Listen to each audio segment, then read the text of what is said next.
when you are in Christ Jesus. Amen?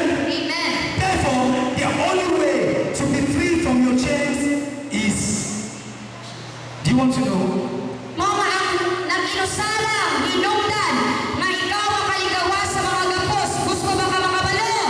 Hebrews chapter 4 verse 16. Hebrews 4:16.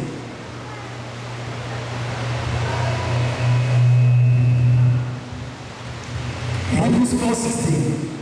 Hebreo 4:16, ang pulong sa Diyos nagasulti. Busa, dili kita magpanuko sa pagbungol sa trono sa Diyos, di na naan grasya.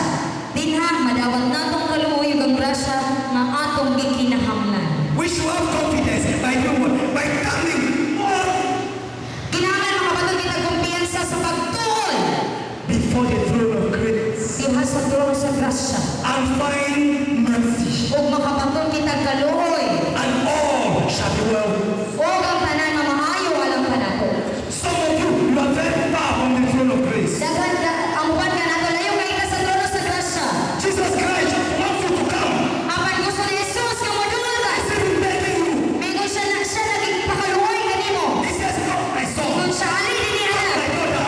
Ali dinhi ako anak. When you read Revelation chapter 3 verse 20, the Bible says that Jesus said that he stands, he's knocking at the door. Diha sa gipadayag 3:20 ang Dios ang pulo sa Dios nagasulti nga ana si Jesus nagbarog nanugtog. He's knocking at the door of your house. Siya nagamanugtog sa pagtahan sa imong kasikas. He says, anyone who hears, Ug mingon siya sige sa gisa makadugo. opens the door, Pag-abli sa pagtahan. he will enter Musulod siya to have what? Dinner.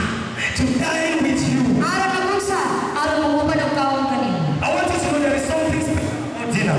Gusto ko nga makabalo ko na espesyal sa panihapon. We have 3 meals, Para right? na pinigulo ka, Breakfast, lunch, and dinner. pamahaw, paniwag ko, panihapon. Dinner is the longest. Ang panihapon pinakadugay. Breakfast. Breakfast. Breakfast. Hulong mo paspas. Lunch. Lunch. How do you launch something? Let's say you want to launch a race, like 100 meters race. They say, on the mark, get set, go. Kana